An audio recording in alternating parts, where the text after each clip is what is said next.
बतावવું છે અને તમને ચેતવવા છે કે જો આવું કોઈ તમારી આસપાસ કરે અથવા આવું કરવા વાળું કોઈ આસપાસ ફરકે તો સાવધાન થઈ જજો. બની શકે તમારી સંવેદના તમને બરબાદ કરી જાય.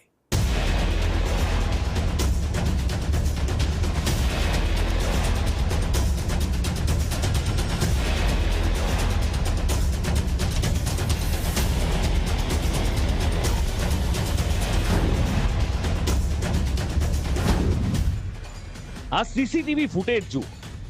શું લાગે છે આમાં શું થઈ રહ્યું છે? એક વ્યક્તિ ઓફિસમાં બેઠો છે અને કેટલીક મહિલાઓ એક યુવાનને ધક્કા મારતી મારતી અંદર ઘૂસી જાય છે. નાના નાના છોકરાઓ છે એ મહિલાઓ સાથે. જેને પહેલા ધક્કો મારે છે એને અંદર લાવી એ યુવાનને કેટલીક મહિલાઓ બહાર ખેંચીને લઈ જાય છે અને બીજી મહિલાઓ ઓફિસમાં બેઠેલા યુવાનના શરીરને એના ચહેરાને અડવા લાગે છે. એ યુવાન ઇરિટેટ થઈને બહાર નીકળી જાય છે. એની પાછળ પાછળ એ મહિલાઓ પણ બહાર નીકળી જાય છે. આમ તો શું થઈ રહ્યું છે એ સમજવું અઘરું લાગે, પણ ઘણા બધા એવા હશે જે સમજી ગયા હશે, જેમની સાથે આ વીત્યું હશે. એમને આ દ્રશ્યોની ગંભીરતા સમજાઈ ગઈ હશે. એક ચોંકાવનારી વાત કહું, એવી વાત જે સાંભળીને ઝટકો લાગશે. આ મેલા ઘેલા ફાટેલા કપડા પહેરેલી મહિલાઓ ભિખારી જેવી લાગે છે ને, પણ આ ઓફિસ સુધી કેવી રીતે પહોંચી છે ખબર છે? આ કારમાં. આ સફારી સ્ટ્રોમ એના સમયની લોકોની ડ્રીમ કાર હતી. સામાન્ય માણસ તો એ ખરીદવાનું વિચારી પણ નહોતો શકતો. એ કારમાં આ મહિલાઓ આવી હતી. પણ એની નંબર પ્લેટ મહારાષ્ટ્રની કેમ? એ કારનો કાચ ફૂટેલો કેમ? સવાલ થયા ને. એ સવાલના જવાબ પણ મળી જશે જ્યારે આ બીજી ઓફિસના સીસીટીવી ફૂટેજ તમે જોશો. અહીંયા પણ એ જ મહિલાઓ એવી જ રીતે અચાનક એક બીજી ઓફિસમાં ઘૂસી ગઈ. અહીંયા કામ કરતી મહિલાને ઘેરી લીધી. કોઈ એને પગે લાગ્યું, કોઈ એને હાથ જોડી આજીજી કરવા લાગ્યું, કોઈ એને અડી અડીને ઇરિટેટ કરવા લાગ્યું. એ ઓફિસમાં કામ કરતી મહિલાની આજુબાજુ ઘેરો બનાવી લીધો અને પછી જુઓ એમાંથી એકે શું કર્યું. નીચે બેસીને ડ્રોવર ફંફોસવા લાગી અને જે મળ્યું એ સિરવવા લાગી. આ છે દાહોદ શહેરમાં આવેલી મીરા એન્ટરપ્રાઇઝ, જ્યાં ભિખારી ગેંગે 26 ઓક્ટોબરે બપોરે 2 વાગે હાથ ફેરો કર્યો અને એની પહેલા બપોરે 12 વાગે આ ગેંગ જ્યાં હતી એ આ જગ્યા છે જે તમે શરૂઆતમાં જોઈ. આ છે દાહોદ એપીએમસીની એક પેઢી. પહેલી નજરે તો અહીંયા કંઈ ખાસ નહીં દેખાય, પણ ધ્યાનથી જોશો તો ખબર પડશે કે જ્યારે મહિલાઓ પેઢીના કર્મચારીને ઘેરી લે છે, એને ઇરિટેટ કરે છે, ત્યારે એક નીચે બેસી ડ્રોવર ફંફોસવા લાગે છે અને એ ડ્રોવરમાં 5 લાખ રૂપિયા હતા જે આ ગેંગ ચોરીને ભાગી ગઈ. પેઢીના માલિકે પોલીસમાં ફરિયાદ નોંધાવી અને પોલીસ આ ગેંગને શોધવા દોડતી થઈ. એલસીબીની એક ટીમ બનાવવામાં આવેલી અને સ્થાનિક પીઆઈ એ ડિવિઝનની એક ટીમો અલગ અલગ બનાવવામાં આવેલી હતી અને આ ગુનો ડિટેક્ટ કરવા માટે અલગ અલગ કામગીરી સોંપવામાં આવેલી હતી.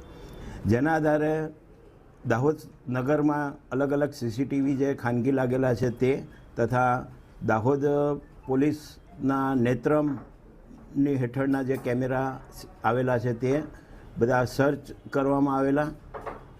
એનાથી એક ખાનગી વાહન ટાટા સફેદ કલરનું વાહન જાણવા મળેલું ને તેમાં 6-7 આરોપીઓ જતા શંકાસ્પદ જોવા મળેલા. દાહોદ પોલીસે આ ગેંગને પકડવા નેત્રમ કેમેરા ચેક કર્યા. એમાં એપીએમસી બહાર આ ગેંગ એક રિક્ષામાં બેસતી દેખાઈ. પોલીસે રિક્ષાને ટ્રેસ કરી એના ડ્રાઈવર સુધી પહોંચી અને ડ્રાઈવરની પૂછપરછ શરૂ કરી. એને પોલીસને કહ્યું હતું કે આ ગેંગને એણે અમદાવાદ ઇન્દોર હાઈવે પર ઉતારી હતી અને ત્યાં આ ચોર ટોળકી એક સફેદ કારમાં બેઠી હતી. રિક્ષાવાળાએ એ સફારીનો નંબર પણ પોલીસને આપ્યો અને બસ આટલી માહિતી પોલીસ માટે કાફી હતી. ટેકનિકલ સર્વેલન્સ ધમધમતા થયા, ખબરીઓને કામે લગાડ્યા અને આ ટોળકી મધ્યપ્રદેશના અલીરાજપુર તરફ ભાગી હોવાની પોલીસને બાતમી મળી. દાહોદ પોલીસે મધ્યપ્રદેશ પોલીસ સાથે કોર્ડિનેશન રાખ્યું, ખબરીઓને આ ગેંગ પાછળ લગાડેલા રાખ્યા અને થોડા જ દિવસોમાં એ માહિતી મળી જેની પોલીસને અપેક્ષા હતી. આ ગેંગ દાહોદમાં નોંધાયેલી ફરિયાદથી અજાણ હતી, એટલે પોલીસ એ દ્રઢપણે માનતી હતી કે નક્કી આ ટોળકી ચોરી કરવા ફરી દાહોદ આવશે જ અને એ જ થયું. હ્યુમન સોર્સિસની મદદથી જાણવા મળેલ કે લોકો પરત ઇન્દોરથી દાહોદ અમદાવાદ તરફ આવી રહેલા છે. ખંગેલા ચેકપોસ્ટ દાહોદની સીમા ઉપર આવેલી છે, ત્યાં અમે નાકાબંધીમાં હતા. આ દરમિયાન આ વાહન શંકાસ્પદ જે જણાતું હતું એ મળી આવેલ અને એ અમે પકડી લીધેલું વાહન. એમાં 7 જેટલા આરોપીઓ મળી આવેલા. સીસીટીવી અને આ આરોપીઓને મેચ કરતાં આ જ આરોપીઓએ આ ગુનો કર્યા હોવાનું ફલિત થતાં વધુ પૂછપરછ કરતાં આ જ લોકોએ આ ગુનો આચર્યા હોવાનું ફલિત થયેલું. એટલું જ નહીં, પોલીસે જ્યારે ચોર ટોળકીની વ્યવસ્થિત પૂછપરછ કરી તો ચોંકાવનારા ખુલાસા થયા કે